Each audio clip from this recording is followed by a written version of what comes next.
না, কখনোই সম্ভব না। যখন মসজিদের হুজুর থাকে না, বোঝা যায় এলাকার ভিতরে কতজন ইমাম সাহেব। আর যখন মাদ্রাসার মুহাদ্দিস থাকে না, তখন বুঝতে পারে হাদিস পড়ানোর যোগ্যতা যার ছিল সেই তো এখন নাই। কত বছর পর্যন্ত তারা হাদিসের দর থেকে মাহরুম হইয়া গেলেন।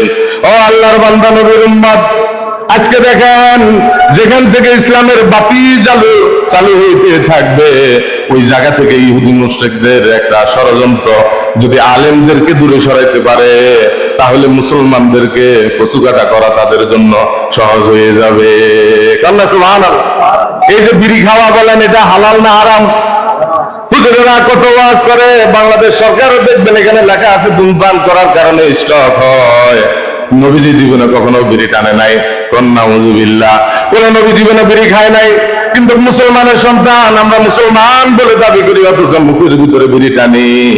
অথচ খাওয়া হইলো সুন্নত, আল্লাহর হুকুম। খানা খাওয়া কি আল্লাহর হুকুম? বলেন নবীর সুন্নত। খানা কি ডাইন হাতে না বাম হাতে? খানা কোন হাতে খায়?